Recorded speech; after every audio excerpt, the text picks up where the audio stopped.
This is the CIIS Public Programs podcast, featuring talks and conversations presented by the Public Programs Department of California Institute of Integral Studies, a nonprofit university in San Francisco. In solidarity with Black Lives Matter and Amplify Melanated Voices, this week we are highlighting 4 conversations from our archives that feature Black thinkers, activists, and writers. Starting Thursday, June 4th through Sunday, June 7th, we are re-releasing conversations with Ijeoma Oluo, Damon Young, Joy DeGruy, and Angela Davis. We hope that listening to these episodes provides resources and connection in these transformative times. You can find all 4 episodes and more on the recommended page at CIISpod.com or by subscribing to this podcast. Thank you for listening, and we wish you well.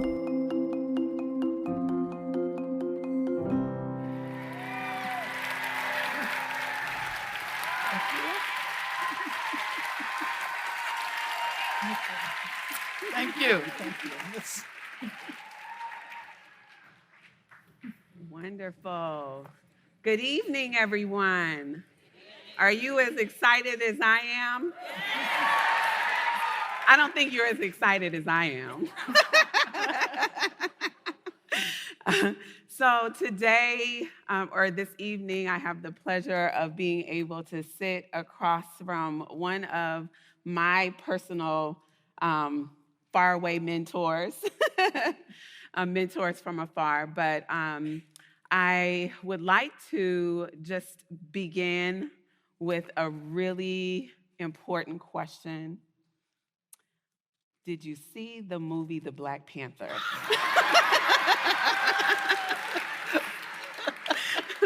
People are doing Wakanda forever in here. Of course I saw it. But it's interesting because the first time I was asked whether I had seen it, I was traveling, and the only possibility of seeing it was in Logan, Utah. And I decided to wait until I got home to Oakland.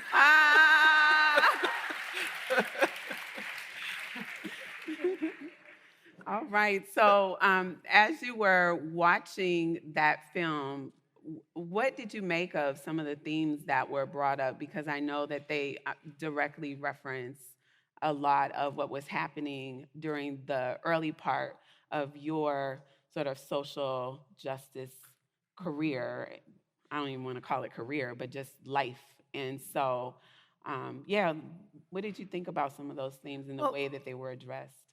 Well, first of all, it was an extremely beautiful film. And when have you ever seen so many dark-skinned Black women on screen? So there were many aspects of the film I really appreciated.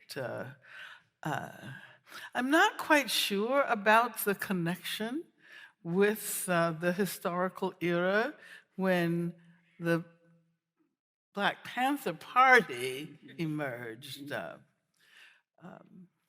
And you know, sometimes when I'm experiencing art, film, music, and it makes me feel so good, it's so pleasurable, it's so beautiful, I catch myself and remind myself that I'm also supposed to be utilizing my critical skills.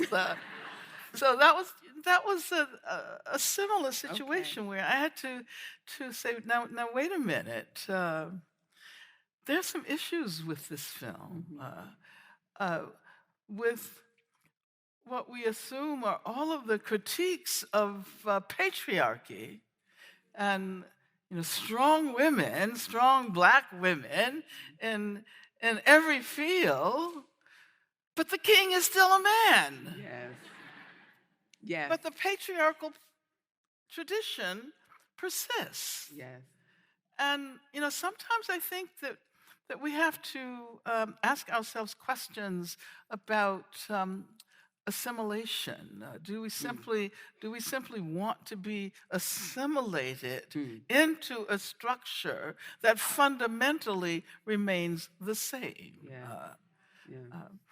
So we could spend the rest of the time.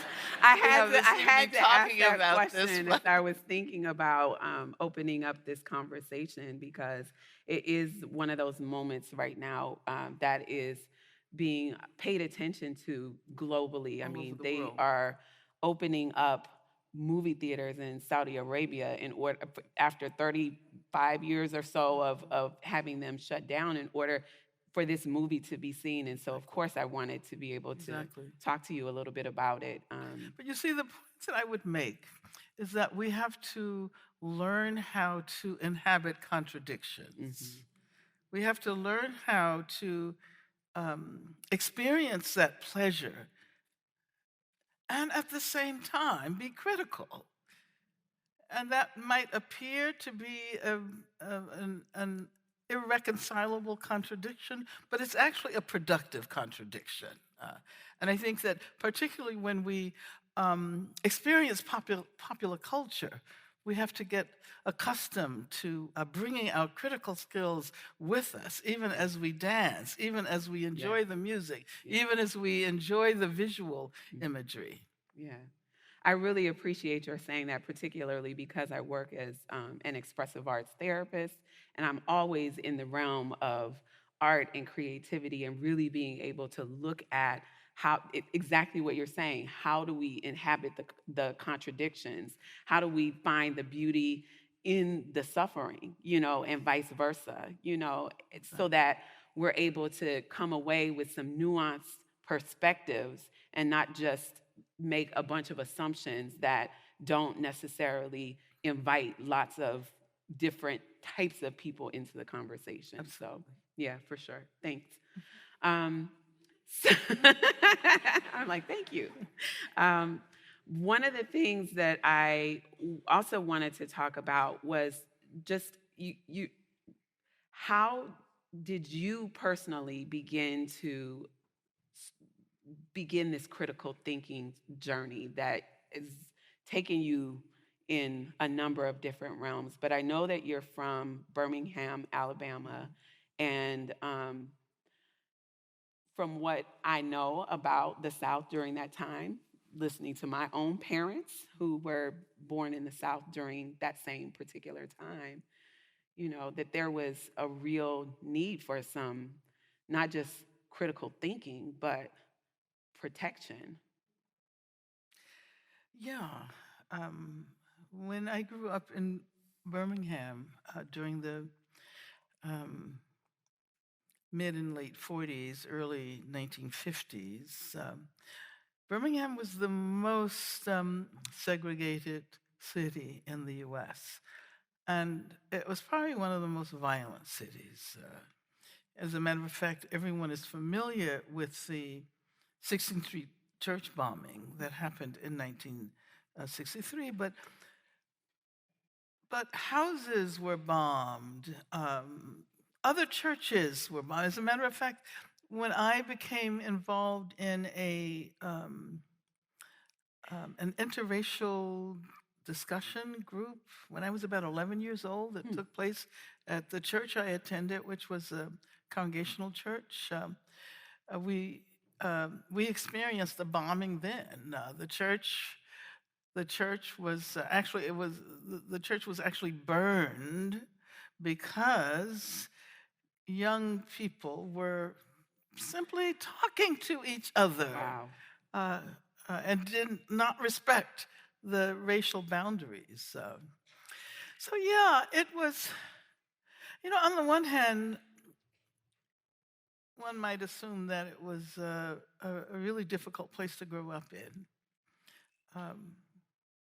But I learned a lot. I'm glad I grew up in Birmingham. I'm glad, actually, I can say that I'm glad I attended segregated schools. Please talk and about that might sound contradictory. Let's talk about that. But I got to learn so much about the history of Black people. I I can remember whenever we sang the national anthem, we sang the Negro national anthem Yes. as well. Lift every voice and Yes. sing. Uh, so there was something really powerful about growing up and going to school within a context that encouraged resistance, and not spectacular resistance, although there were spectacular examples of resistance, but quotidian resistance, daily resistance. And I can remember my teachers talking back to the white representatives of the Board of Education who would visit the school, and one of the things they inevitably did was to call the Black teachers by their first names, and teachers were fired for saying, my name is Mrs. So and so. And a story that I almost always tell when I talk about growing up in Birmingham, and I think this will give you a sense of what I'm trying to talk about, that even the games that we played as children were marked by this resistance. And my parents bought a house. I think it cost $6,000. A really big house that was situated on the corner of Center Street and 11th Court in Birmingham. Okay, Center Street was the dividing line between the white neighborhoods and the Black neighborhoods. So we were literally, legally not allowed to cross the street as Black people unless there was some economic reason. I mean, of course, if you were a domestic servant, you could do that, but you had to prove that that's why you were in that neighborhood. And so, as kids, we developed this game where we would dare each other to run across the street. Oh my! And we did this all the time. And I remember that those of us who were really bold would not only run across the street, but we would run up and ring some white person's doorbell and then try to run back to safety before they saw who was there. So, I know it took me a while before I was able to understand the meaning of those simple childhood games, and how resistance, it doesn't have to be spectacular. Yes. Most people assume that if they want to do something to change the world, that they have to be Dr. Martin Luther King or somebody like that. But what really matters is the development of the kind of consciousness that encourages us in many ways, in the smallest ways, to resist and speak back to power. Whatever that looks like. Exactly. Yeah, absolutely. Thank you.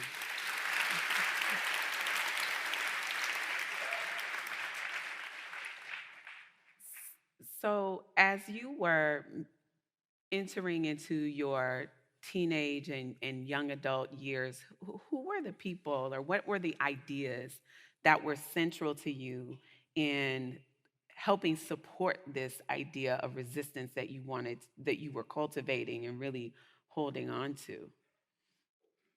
Well,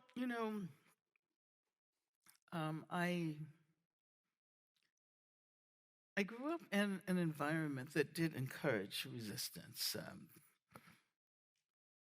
But I think that I felt, and many of my friends felt, constrained living in the South. And so I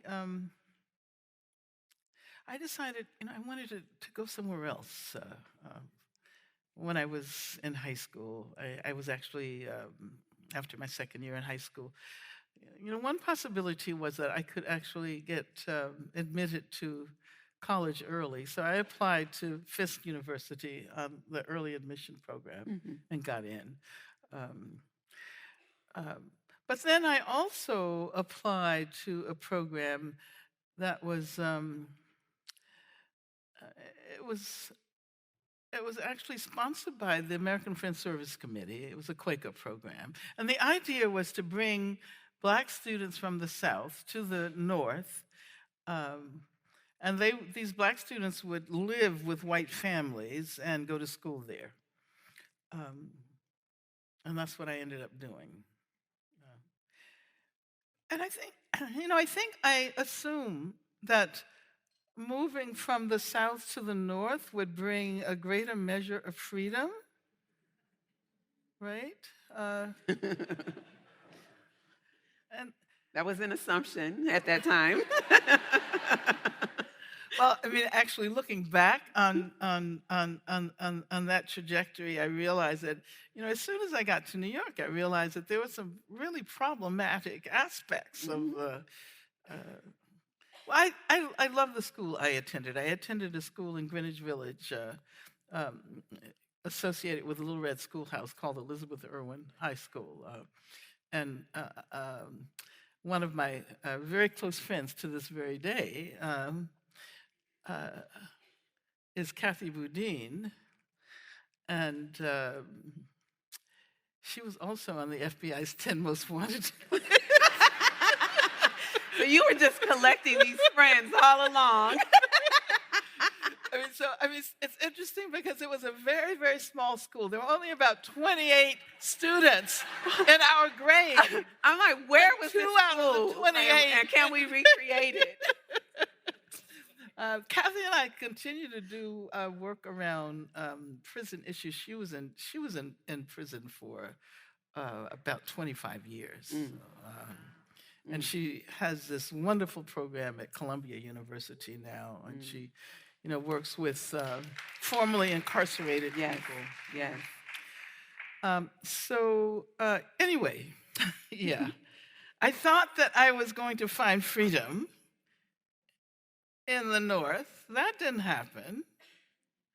And interestingly, I started to think about another geographical displacement, going somewhere else. So I decided that I would go to France. Because, France is supposed to be the land of liberté, Right, yes. égalité, fraternité, right? And so I ended up also, going to France. I worked as a waitress my first year in college, and I ended up with enough money to buy a ticket on a freighter, and took a Greek freighter. Wow. To Europe. And then when I arrived, it was the height of the Algerian War. Oh, my goodness. And because of the fact that anybody who was not white was considered possibly Algerian, I had a number of conversations with people who told me that I'd better not go outside at night, because the police were arresting vast numbers of North Africans. In any event, I didn't find freedom in New York. I thought I would find it in Paris. But what I did find was international solidarity, because I became involved in the movement that was protesting the treatment that Algerians and North Africans were getting at the hands of the police. And I read Frantz Fanon. So I didn't find freedom, but I think I found a community that that made freedom appear to be closer on the horizon. That is to say, a sense of togetherness, a sense of comradely togetherness with people from all over the world. Yeah. Wow, So, wonderful. yeah. That's a part of the story I absolutely didn't know. Yeah.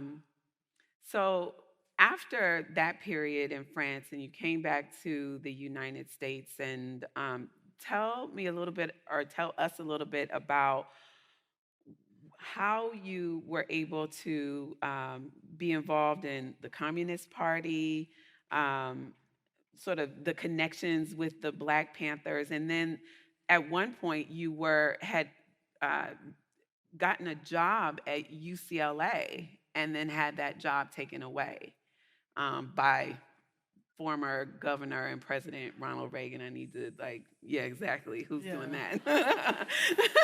But just talk about that period of time, because that for me seems like what catapult you into the global spotlight, like that period of time when you were like all of a sudden like having this job and then having it taken away, and then being on the FBI most wanted list and all of that. Well, I never had the desire to be a public figure. I never had the desire to be out front.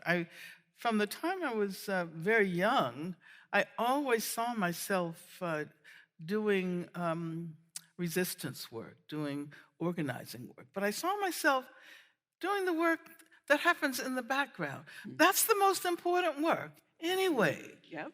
The work that never receives the credit that it deserves. Right.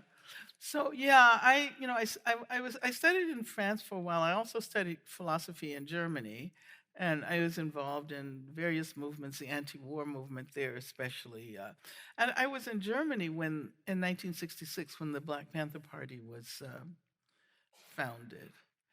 And I read about it, and in those days we had to read about it in the newspaper, right? And so I realized that I needed to come home.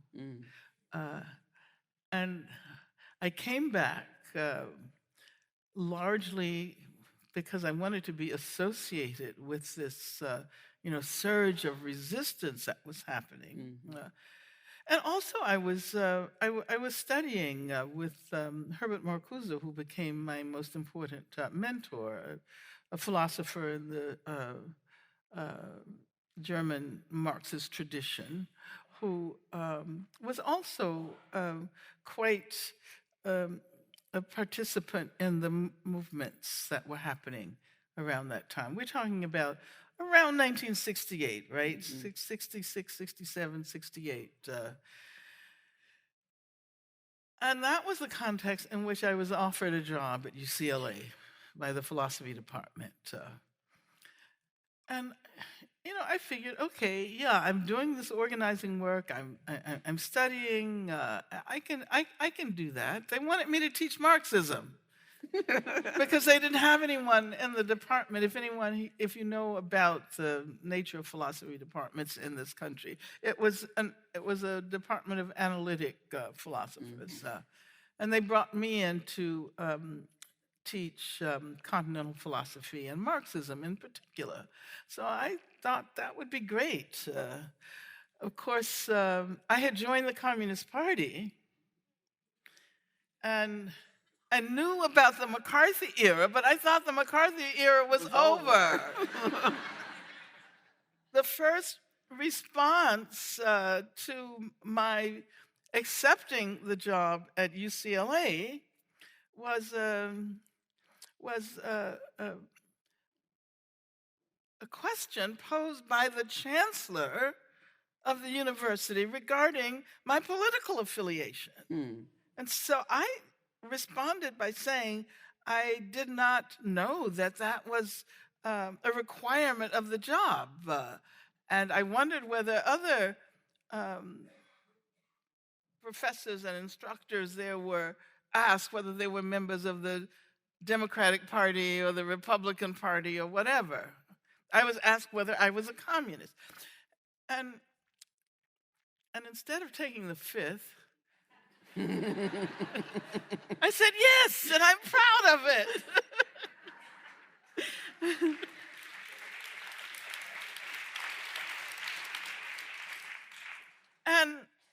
And people in the department were aware that I was a communist. I mean, after all, I was hired to teach Marxism, you know? And if you know anything about Marxism, there's a relationship between theory and practice, right? So yeah, that was the beginning of the whole notoriety. Yeah. It was created by Ronald Reagan. Right. Yeah. And I said at that time, had anyone told me that all of this would result from my taking that job, I probably would have said, no thanks. And I would have, continued to do what I was doing. Because, as I said before, I didn't consider myself a person who wanted to be in the limelight. And I had to actually learn how to inhabit that position. Okay, this is off my script.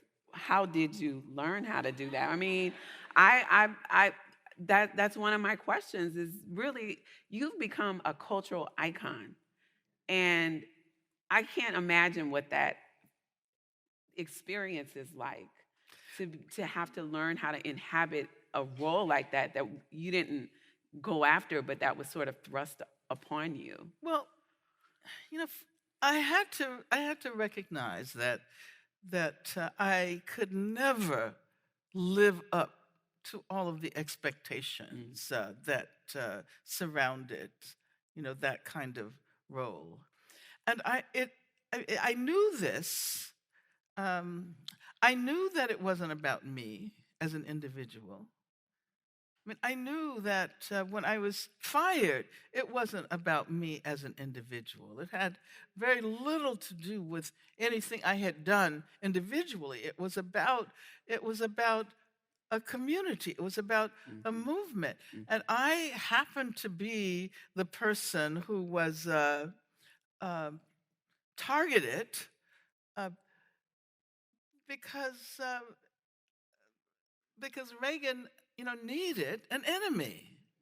He needed to be able to point to, and this is what often happens. It's happening now. It's happening right now. If you look at the way in which the Trump administration uses this process of mobilizing people against an enemy, whether it's against immigrants, whether it's against Muslims. Yeah.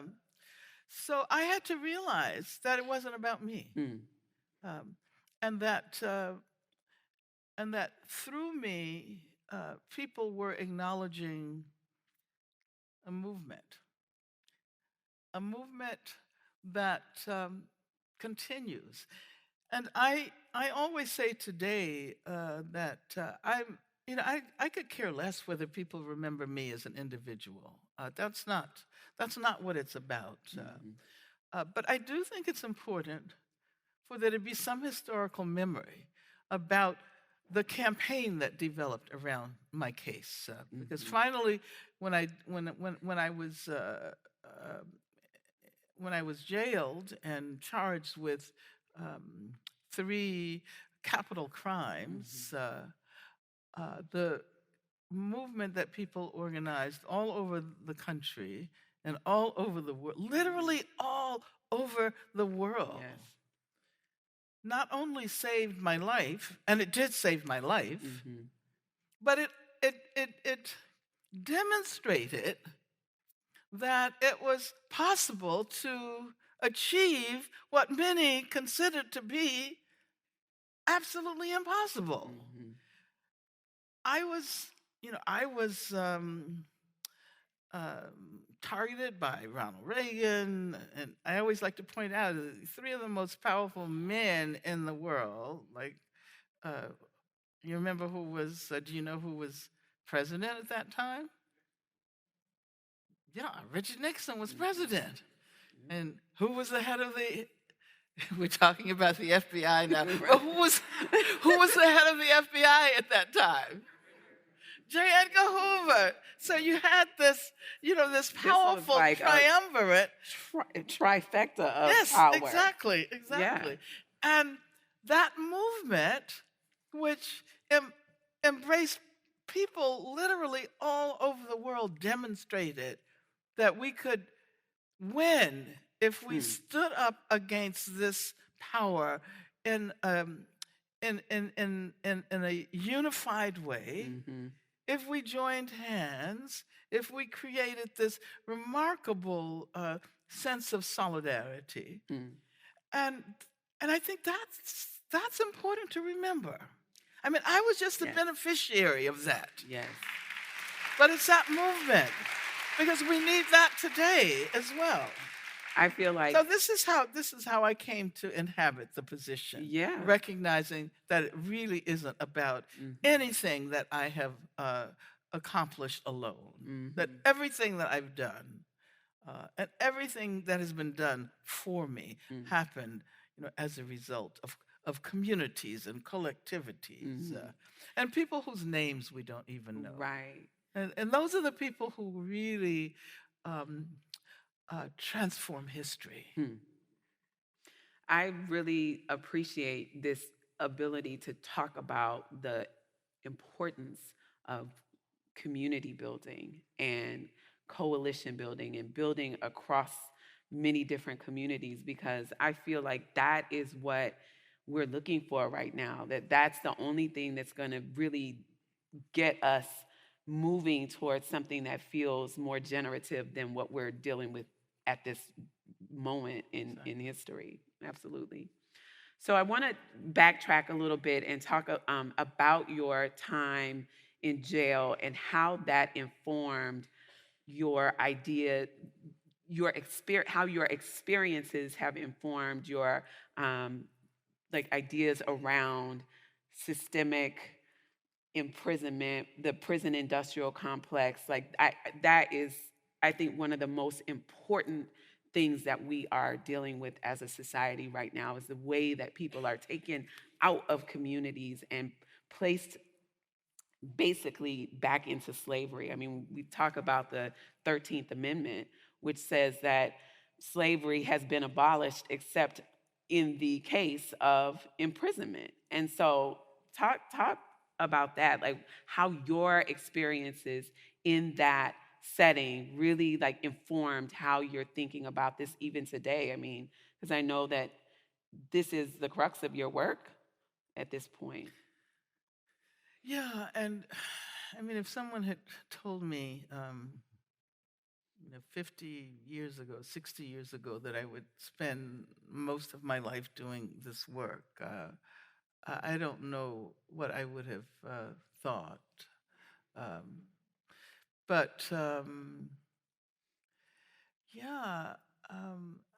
Now I think about the time that I spent in jail as something like a gift.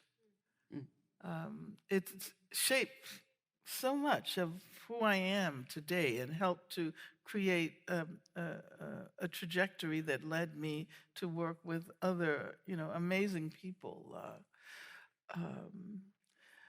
But yeah, it was a gift, and I think that sometimes when we're experiencing really difficult situations, it's important to ask ourselves, what else is there aside from the difficulty?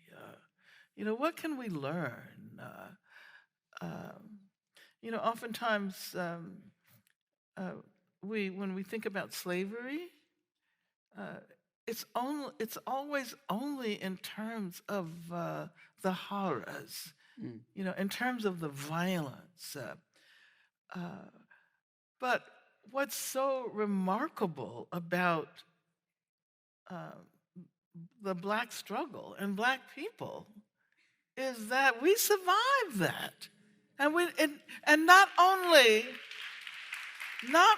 did we survive, but we created all of these objects of beauty. We created music and And that is something that I think is often hard to grasp. Uh, uh, because if slavery is represented and you see people laughing and dancing, it kind of militates against the idea that you hold of slavery and say, why are they making slavery, seem okay? But that's not what it's about. And so, yeah, I think that I learned from the time that I was in jail, and compared to what many other people have experienced, it was just a moment, really.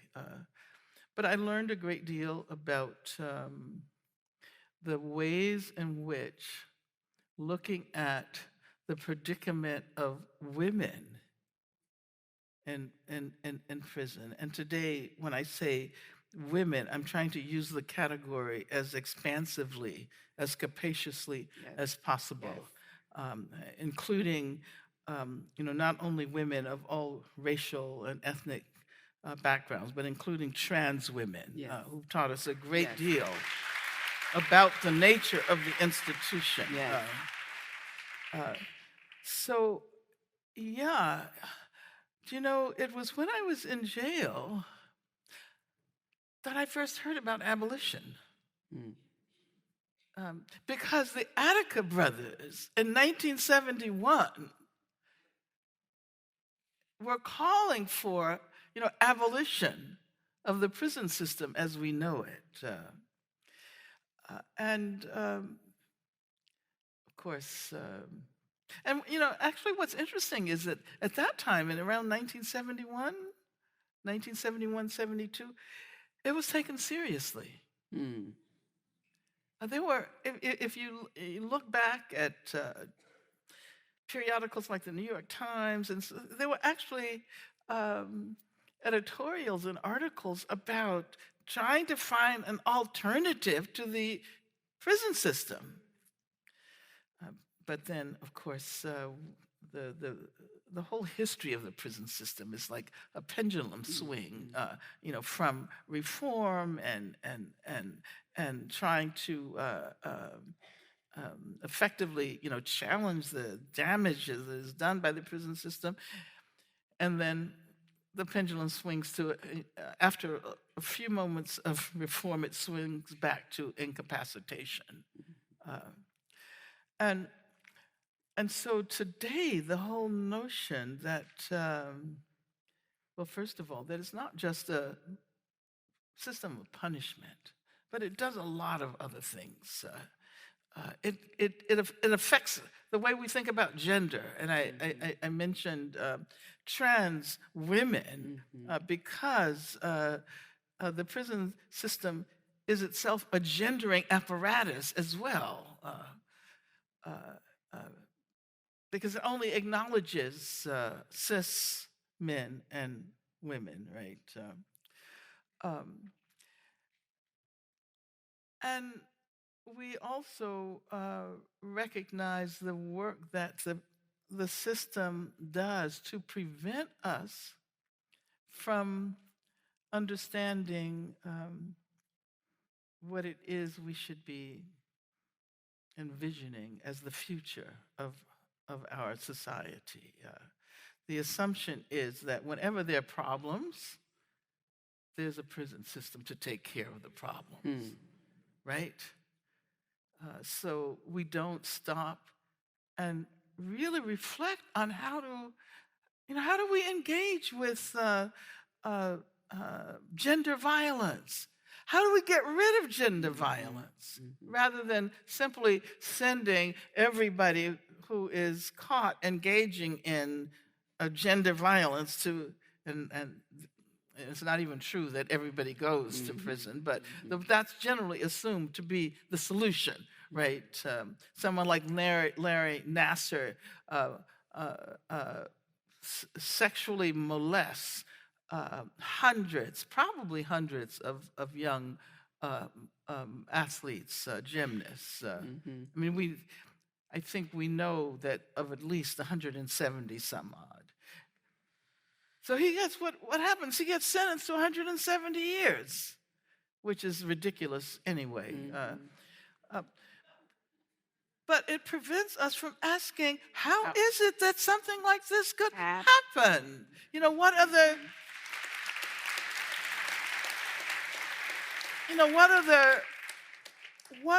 the structural and institutional frameworks that allowed for something like this to happen? So the prison system serves as this break. It arrests our thinking. It arrests our efforts to build a better world because it presents itself as something that can solve every single thing that goes wrong in the so-called free world. And I mean, that's why abolition is so important, not just to create other ways of dealing with harm, but to extricate our vision and our imagination, to allow us to imagine different ways of living with each other. Yes.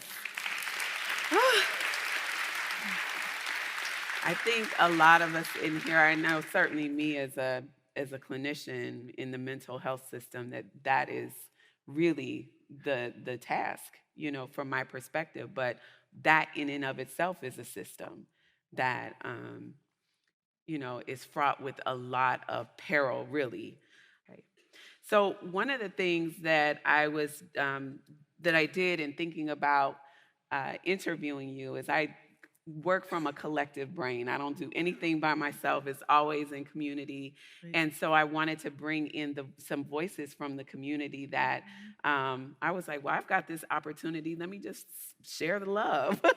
So I want to ask some questions that came from some community members. And one of them talks about women's incarceration rates. And we've been talking a little bit about that, and how they've grown dramatically since the 1970s.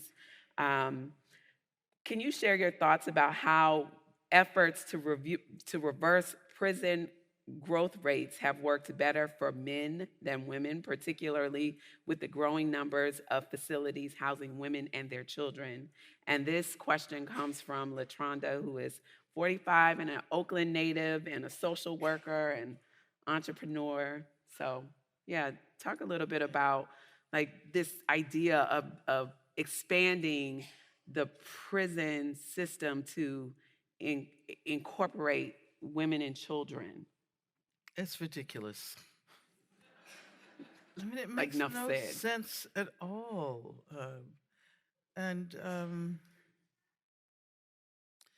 Yeah, you know, we often hear the statistic that 25% of all the prisoners in the world are in prison in the U.S., even though the U.S. population is 5% of the global population. Right. But if we look at women, almost 1/3 of all women on the planet who are in prison in the United States of America. And there's something really wrong about that. But I also would like to point out that it's often considered that women constitute a relatively small percentage of the entire prison population because women don't commit as many crimes. That men commit more of the crimes. And as a matter of fact, some scholars argued that with the rise of women's liberation, women started committing more crimes, and that's why. Yeah. Well, we won't go into that. But I think it's really important to recognize the other ways in which women are controlled. If we think about social control as a larger concept, and if we recognize that women constitute the vast majority of people in psychiatric care, in psychiatric institutions, And also, and this is an insight that I had working with people who were interested both in abolition and gender violence, and finding ways to contest gender violence. I mean, it's interesting that gender violence is the most pandemic form of violence in the world. Mm. And of course, the movements that have recently emerged are reinforcing our what we should have known already. And isn't it amazing that people look at these figures like Harvey Weinstein and Bill Cosby, and they're shocked. I mean, they shouldn't be shocked, because this is encouraged. The ideology of heteropatriarchy encourages that kind of violence. But it seems to me that also there's a strange way in which the state implicitly delegates the power of punishing women to men. And I'm using these gender categories we have to be careful about the way we use, notions of women and men, because they're very much constructed. But to consider consider domestic violence, sexual assault, as connected to the violence that happens in these institutions through the police, through prisons, the army. I think it's really important. And this is what I think the feminism that what is often referred to as intersectional feminism has allowed us to think about these phenomena together, and not to assume that there's this kind of violence here that has absolutely nothing to do, like police violence, which has absolutely nothing to do with the violence that happens among young people in the community. There's school violence, right? There's school shooters, and that has absolutely nothing to do with gang violence. And so that feminism that urges us to put things together that are frequently thought of as discrete and separate, it has been so helpful during this period. And it helps us to understand that there is a relationship between intimate violence and police violence.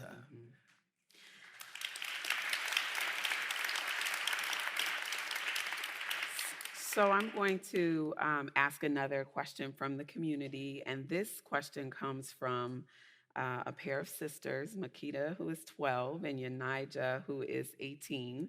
Okay. And they are sisters and young student activists from East Oakland. Okay. And it's a little wordy, so I'm going to read it. As young Black girls in America today, we are bombarded with images and opinions constantly through media and now social media. We recognize the various movements that have been at the forefront in the media over the past several years, such as Black Lives Matter, founded by Black women, and most recent women's marches, the ones with the pink hats. We also clearly see that these moments don't seem to merge very often, that there are a few white women supporters of the Black Lives Matter movement and some faces of color in the crowd of mainstream feminism events, but each in general seems to be isolated from each other. So their question: what do you believe to be the largest obstacle that keeps many modern movements from practicing true intersectionality? And how, as young people, see, this is why I asked the community. They know so much. These are, some amazing girls. And how, as young people, can we cure this? Lastly, please advise us on how we cannot become exhausted and burn out in this work.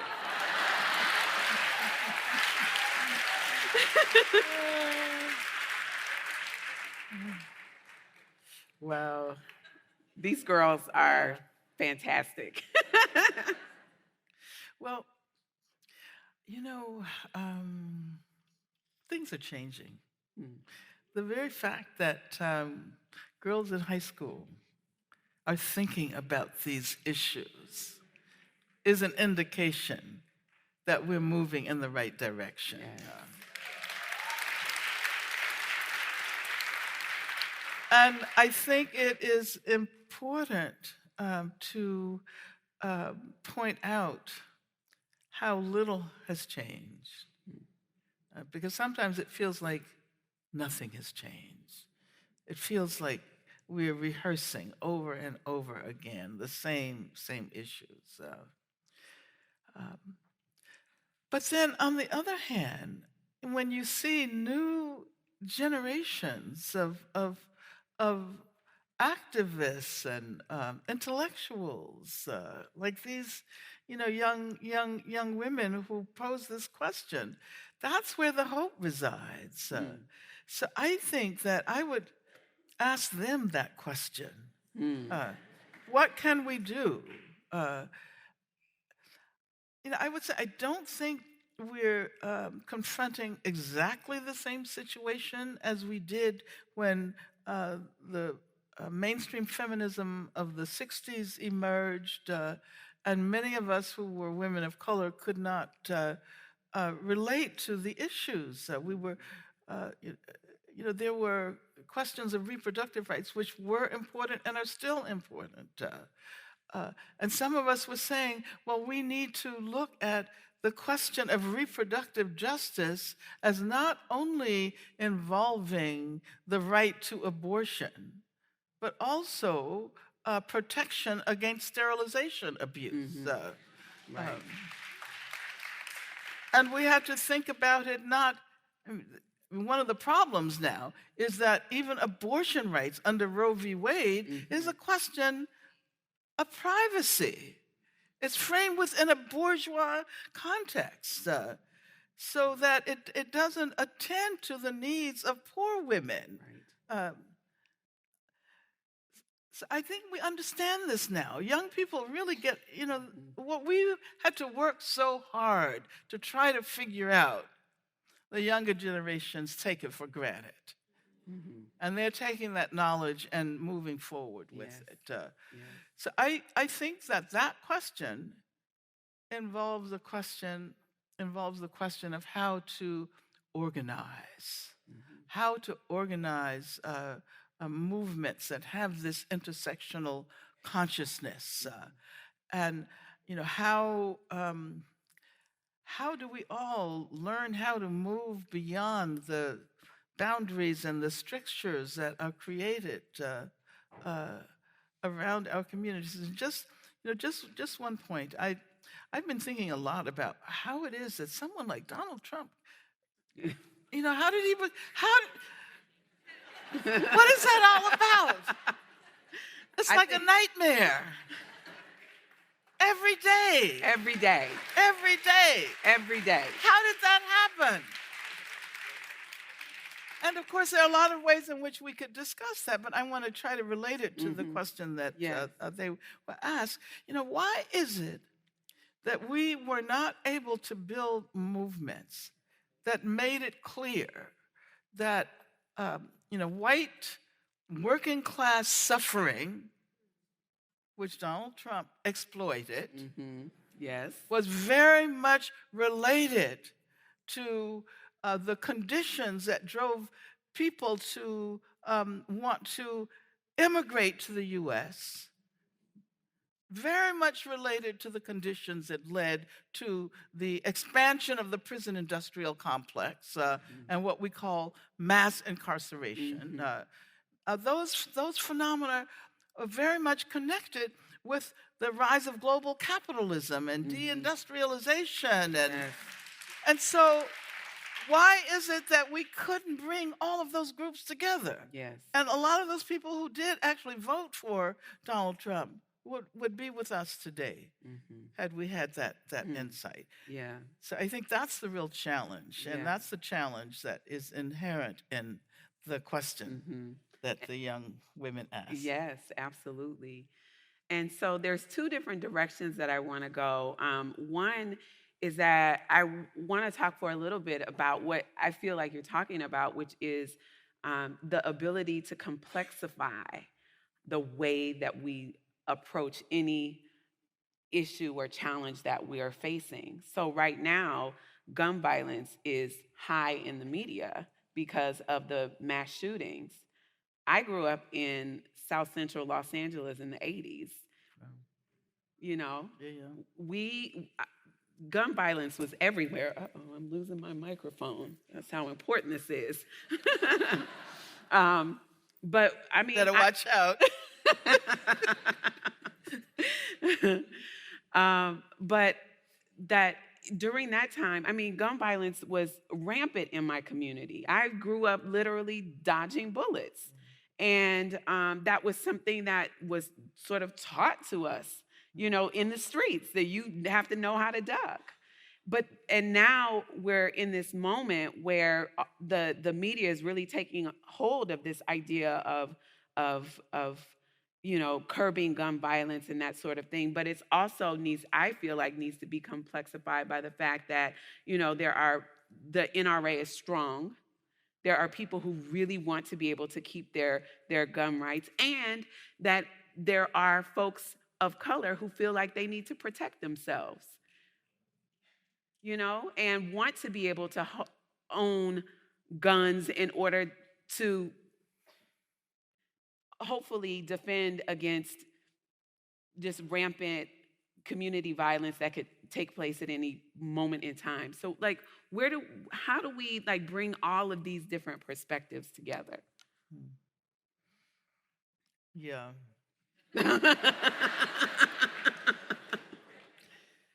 You know, we used to talk about the importance of self-defense.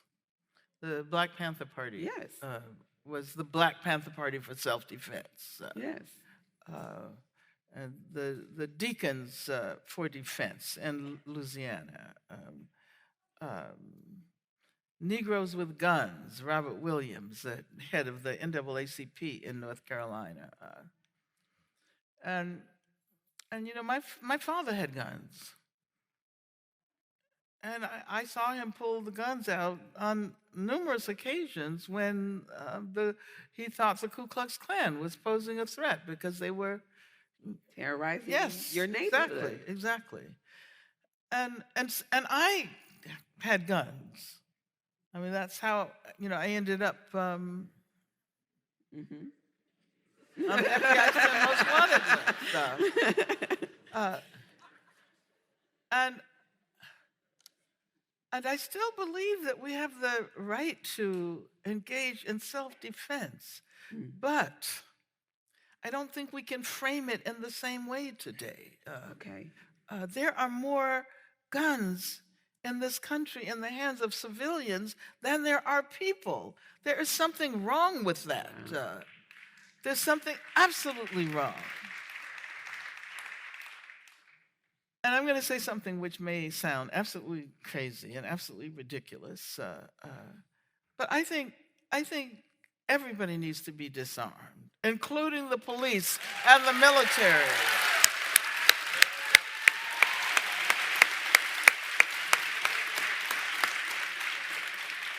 And sometimes we have to be willing to say what it is we think we need, even though it may not be achievable immediately. If we are talking about gun control, you know, why not extend the idea of gun control to the institutions that have the monopoly of gun power? Because I think that ultimately, unfortunately, I don't think any of us here are going to see that today, but I think that ultimately, if humanity survives, we'll have to get rid of I mean, I'm saying this as a challenge because it means that we have work that we need to do today in order to ensure that humanity survives. Yes. And if humanity survives, we will have to have extricated ourselves from all of these means of producing violence, even in terms of hunting for animals, because I think it's not just about humanity. It's about the planet. It's about the environment. It's about those with whom we share. Reverence for life. Exactly. Mm-hmm. And so sometimes I think we have to be able to imagine, and we have to express our ways of imagining the future, even if it sounds like really crazy at the moment. So I say shut down the Pentagon, abolish the police as the prime mode of security. Yes. And imagine other means Ways of security. Exactly. Yes, of being able to ensure real safety equitably across communities. That's right. Absolutely. I feel like so much of what we're talking about requires a personal, intentional look at ourselves to be able to really look at the places that maybe we haven't looked before and to be able to work across difference. My final question comes from some students of color at CIIS who are dealing with some issues in the classroom. What advice would you give to students of color in higher education who regularly encounter microaggressions from their white peers? For example, a common microaggression is when white students respond to talks about race and racism with, why are we always talking about race and not this other oppressed identity? And how do you choose which microaggressions to respond to and not?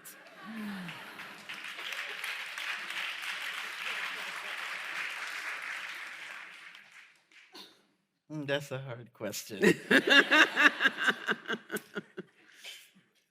Because you do have to make choices. It is important to make choices. Otherwise... For your health. Exactly. I'm just saying. It's about survival out here. But you see, I think that we also need to bring white people into the conversation. Because if we assume that it's always going to be a question of people of color against white people, then there's no solution. And so we should also ask, what should white people be doing?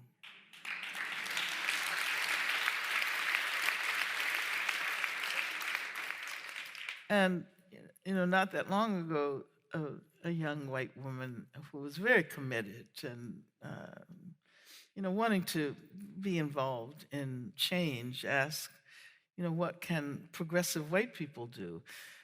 And without thinking too much, I said, stop being white. And I realized that there was actually something to that. Because if you look at the whole constructions of race in the history of this country, how is it that white people knew they were free during slavery? Because they weren't slaves, they weren't black, and so we have to begin to think about other modes of being outside of these. I'm not saying that race doesn't exist, right? Because it's a powerful force. It's socially constructed, but it does damage. Yes. It does an enormous amount of damage. Yes. And the work that we're trying to do in the 21st century, towards the end of the second decade of the 21st century, is work that really should have been done in the immediate aftermath of slavery. We're like 150 years too late. Yes. But But we can't let that prevent us from beginning to do the really hard work now. I agree 100% with this, and I often get into conversations with people who ask, well, why are we looking back at history like that? Why would we look at history?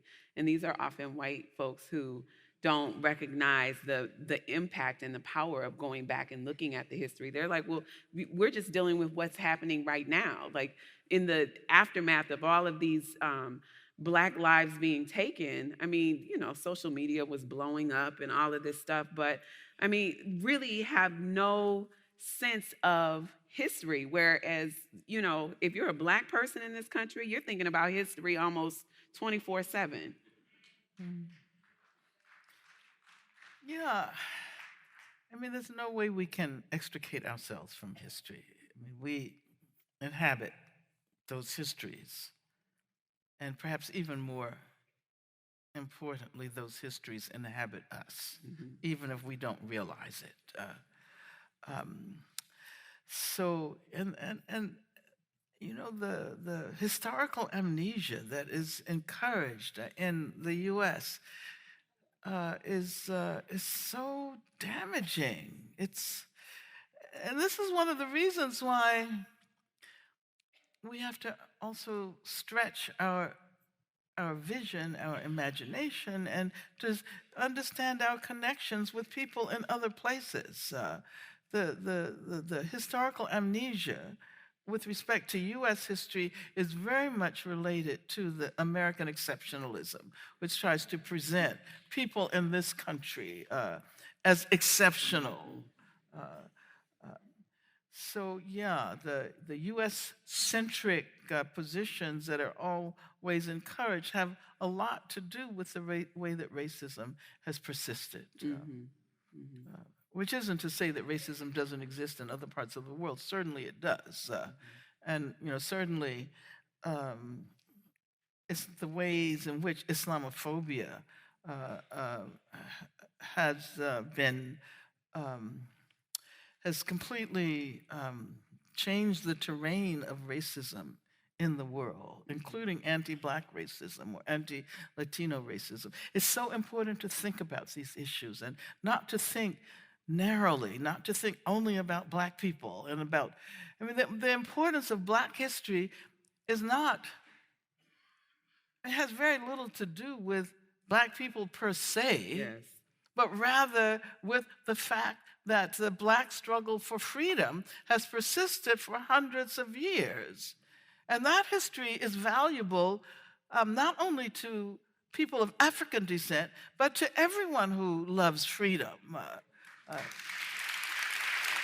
Yes.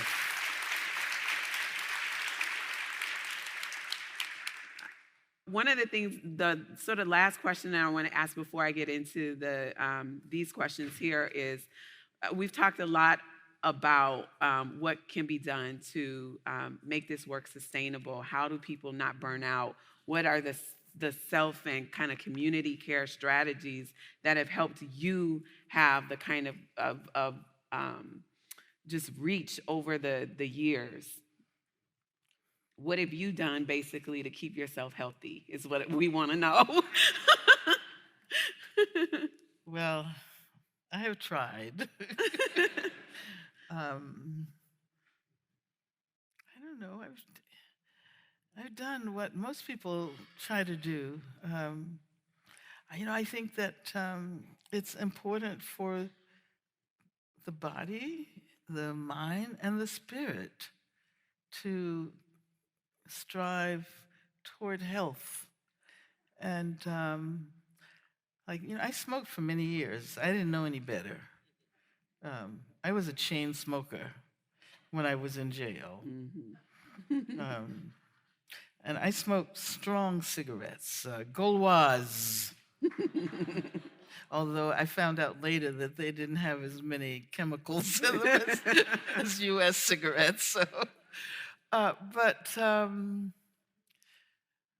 I sort of happened upon some modes of self-care that I wasn't really that conscious of at the time. I mean, I happened upon yoga when I was in jail. And that was before the yoga industry. There weren't even yoga mats then, so. And I had terrible headaches that nothing could stave off. So I had an amazing doctor who still lives in Oakland, Dr. Talbot Small, who was a doctor for the Black Panther members of the Black Panther Party, and he had gone to China and had studied acupuncture. This is before acupuncture, right? Chinese medicine. And he also so he actually brought, this is a Black doctor, right? He brought me in a book. He brought a book into my jail cell and said, why don't you try doing some of these yoga postures to see if that helps. So when I was in jail, I said before that in many ways it was a gift to spend that time in jail. I was able to do like 10-minute headstand meditations, 10-minute meditations in headstand in the middle of the floor. Wow. Because I had a lot of time. But I learned some, and I didn't think of it as self-care then, but that's something I've carried with me. I stopped eating meat when I was in jail. But it had nothing to do with a vegan consciousness. It was because the meat was full of maggots and stuff like that. So some things have just come to me. But what I can say is that I do think we need to incorporate collective modes of self-care. Yes. Into our activism, because for a long time I was practicing yoga, but in the movement people were saying, isn't that individualistic and bourgeois and all of that? I mean, and actually yoga does have a tradition that would lend one to make those kinds of criticisms if you go all the way back in India. But I think that rather than individuals being responsible for their individual selves, we need to figure out, how to develop a more collective consciousness.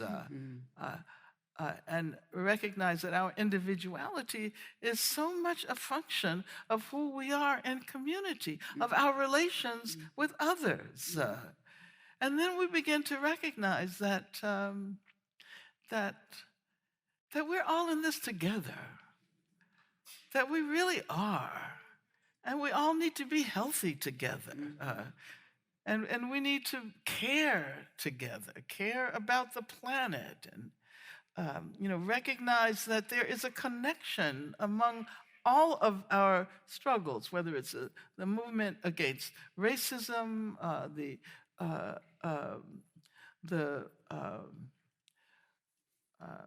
recognition, especially now, that a new kind of leadership is coming from women, from Black women, Black queer women. And that sense of collective connections, of building community is what I think will save us. Yes. I agree. I'm an advocate of what I call community care. So I'm going to get to some of these questions here. I think these two might sort of go together. So what do you have for, what advice do you have for women of color trying to have their ideas taken seriously in academia? Yeah.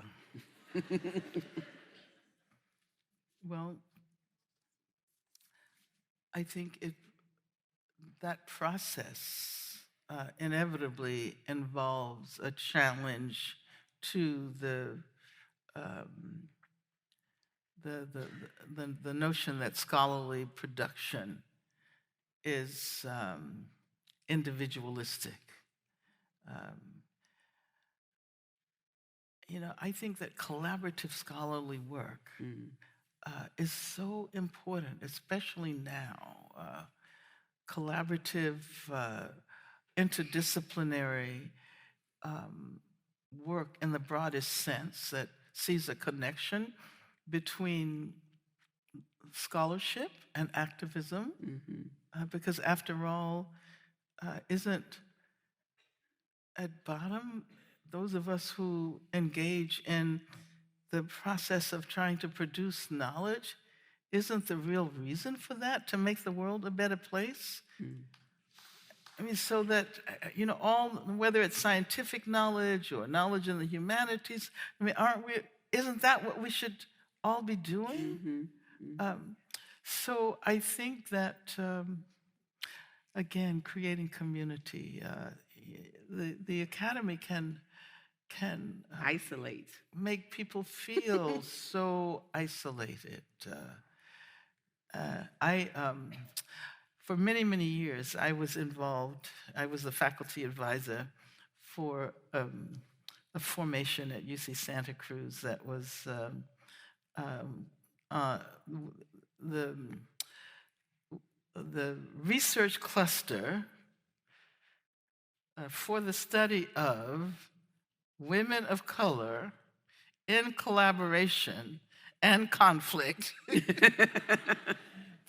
And so that really, really awkward name is supposed to allow us to think about all of the work that is necessary to create those kinds of collectives and those kinds of collaborative formations.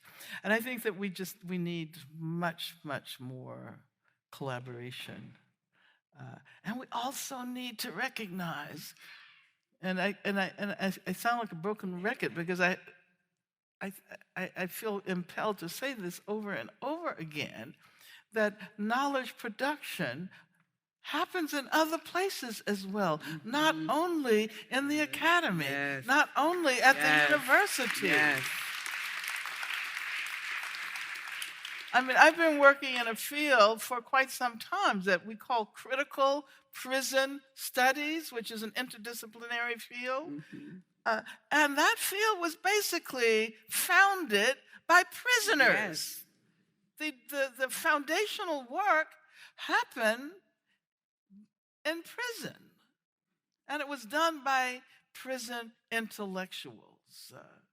And so if we can think more capaciously about what it means to be an intellectual, whether it's a professionalized intellectual or whether it's an organic intellectual at the level of the community or in other institutions, I think that we would be a lot better off. I agree. Some of the foundations of postmodernism, actually. So this question is from Kamila. So where are you? She's 5 years old. Okay.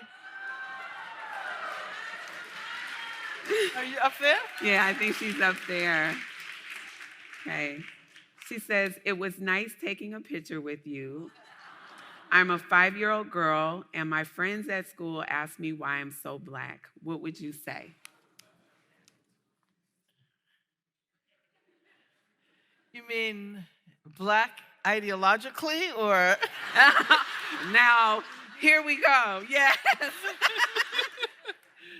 Kamila, where are you?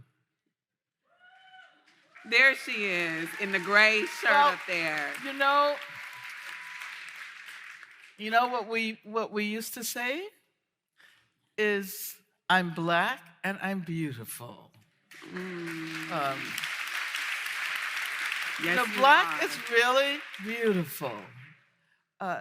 And all of us here at this event owe it to Kamila to promise her a world in which Black is extricated from all of its negative connotations, so that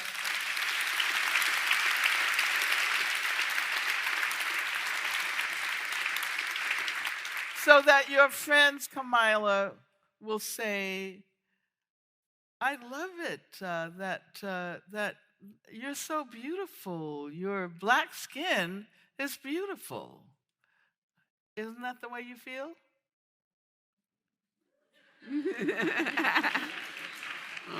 Well, thank you. I see a future activist here, too. I think so. I think we have a few in the room. See, that's why Black Panther was so important, because that was probably the very first time in the history of cinema that we have seen so many beautiful, dark-skinned Black women on screen. Am I right? Yes. Can you think of anything else? Strong, intelligent. Yeah. But also, Black is not a color. It's not just a color.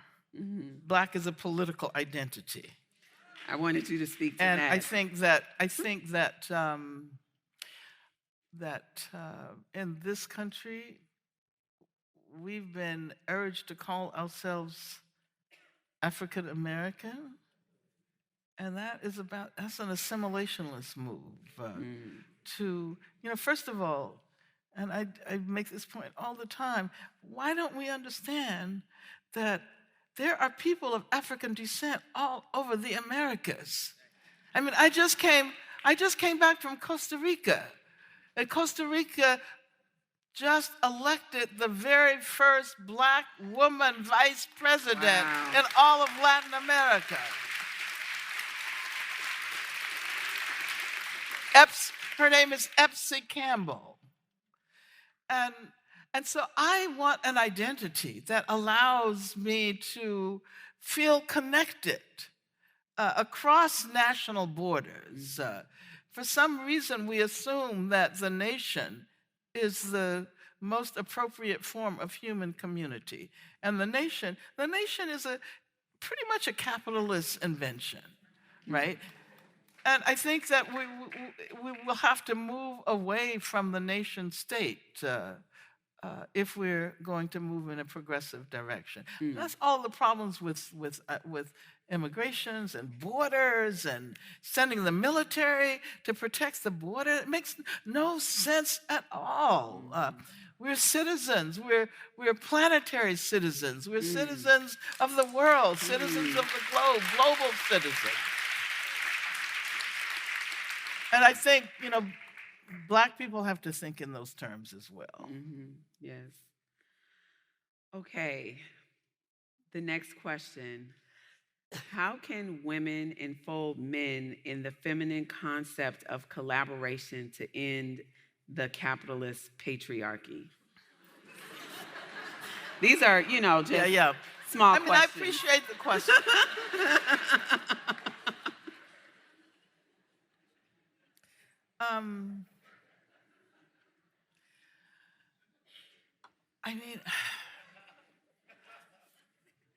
First of all,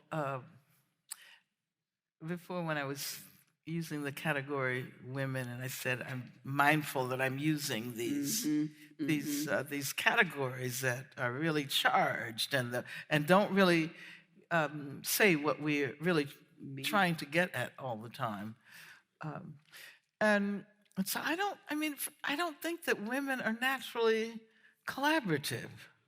Not naturally. I don't think women are naturally anything. It's about history. It's about the social production, and I think that I think we should collaborate, and we have to really work on that. All genders. And see, the problem is when we talk about women and men, male and female, we inevitably fall into this gender binary. that does not allow us to understand the way in which gender has been produced over time. So working toward collectivities and collaborations and communities is working against global capitalism. It really is. The whole neoliberal discourse that emphasizes the individual, that sees the individual as the primary unit of society, has invaded our consciousness to the extent that all of us are affected by this. So I think that we have to figure out how to do the work that makes us conscious of these forces that operate on us. And I don't think that we can extricate ourselves from them. I mean, all of us are affected by capitalism. I mean, capitalism determines, what we like and what we don't like, and what our dreams are and what our aspirations are. We're so thoroughly ensconced in this capitalist system that there's no way to say, oh, okay, I'm just going to jump out of the system right now. But what we can do is develop habits of consciousness that allow us to remind ourselves where we are and who we are, and to recognize that all of our thoughts are not our thoughts alone. And this is the thing, this in the struggle against racism. Racism isn't about defective human beings who just became racist because they didn't, like Latinx people or Black people or Muslims or whatever. It's a part of a system that has been produced in conjunction with capitalism. I mean, capitalism is racial capitalism. Yes. And I know it sounds big, and this is the end, towards the end of the evening, and we've been talking about these problems that seem to have no apparent immediate solution. We may as well talk about capitalism. Yes.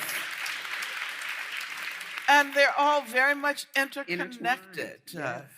And I do think that we have to develop a greater capacity to have these conversations, about capitalism, and what might come after capitalism. How to imagine beyond the limits, the borders of the capitalist system. Yes. Can you please speak to the incremental rise of individualism in our society in relation to the impact that it has on our social, political, economic movements today, and how we can move in the direction of smaller individual acts of revolution and larger global acts of revolution and solidarity? Ooh, okay. It's the both and. Well,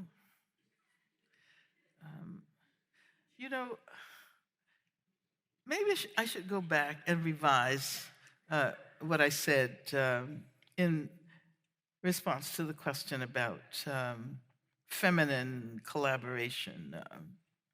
Because I do think that historically,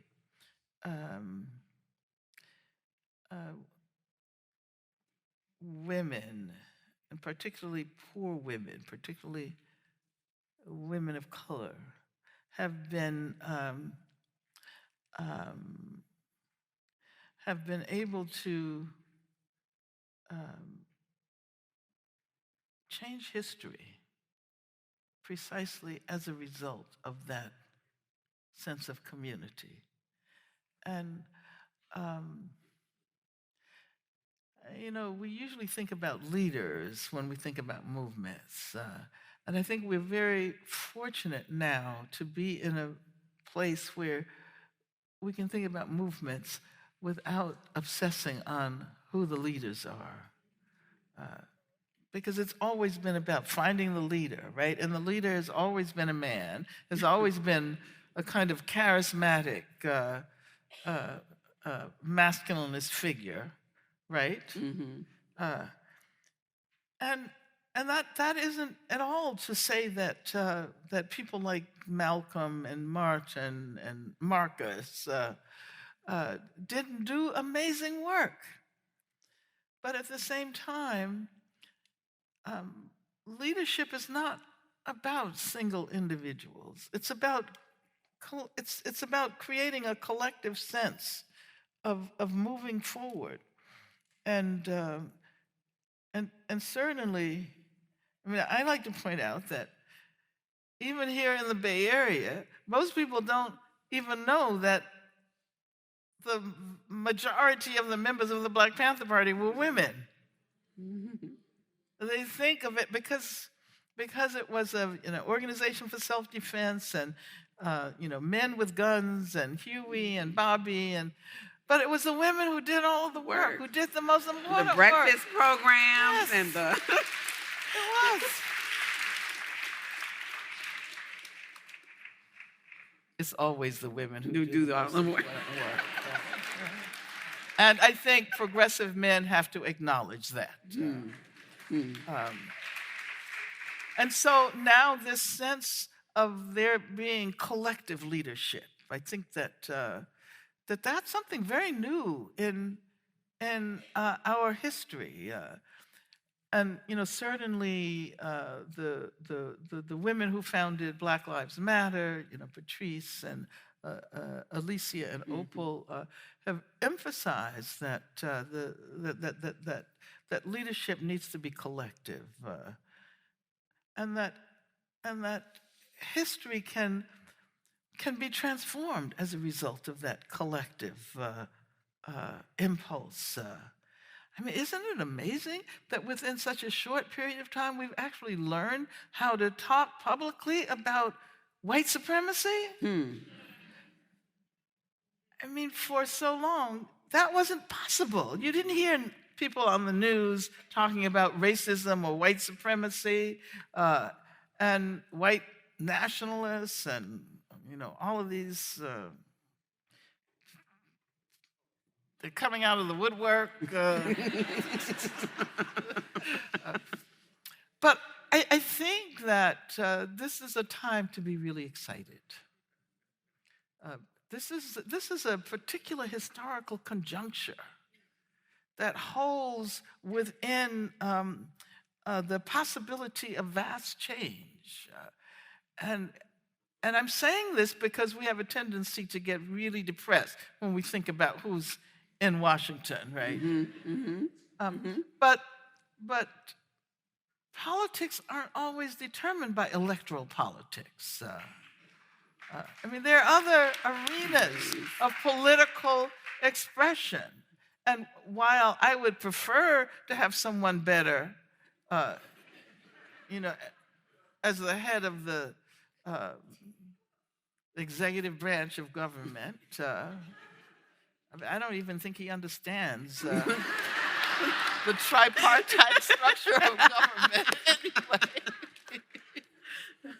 But we have the opportunity to make a change, to begin to address some of these issues that have festered in this country and in the world for so long.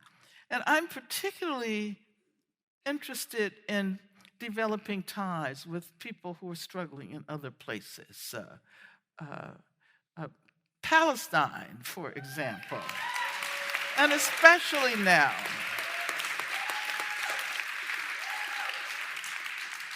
And I don't think that it is accidental that that Palestinian activists were the first to respond to the protests in Ferguson.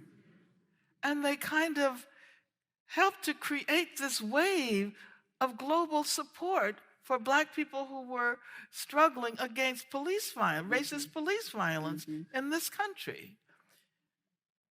And Black people, especially in the U.S., have been the recipients of solidarity since the era of slavery. Yep.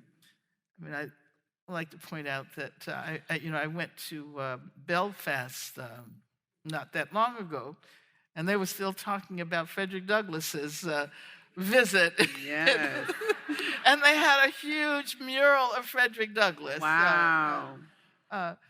And wherever you go in the world, people know about the Black struggle in the U.S. You know, there was a Black Lives Matter in Belfast and a Black Lives Matter in Dublin. But why do we not reciprocate? You know, why can we not understand that, particularly because we have been the recipient of international solidarities over decades and centuries, we should be upfront when it comes to supporting people who are struggling in Brazil, you know? And especially given the difficult situation in Brazil. Brazil was really the hope for the future until the coup. And now it's like, the Black women's movement in Brazil is the most important social movement there. And so what happens with the assassination of one of the most important figures, Marielle Franco? Yes. So why aren't we rising up? Why aren't we demonstrating that this is our struggle too? That Palestine is our struggle too. And all of the people who have been killed by the Israeli army for peacefully protesting at the border in Gaza, that we cannot allow that to happen. So I want to end on this expansive note, on the note of our finding hope for the future by imagining ourselves as a part of a much larger global community. Yes. Yes. Thank you. Yes, absolutely. Thank you.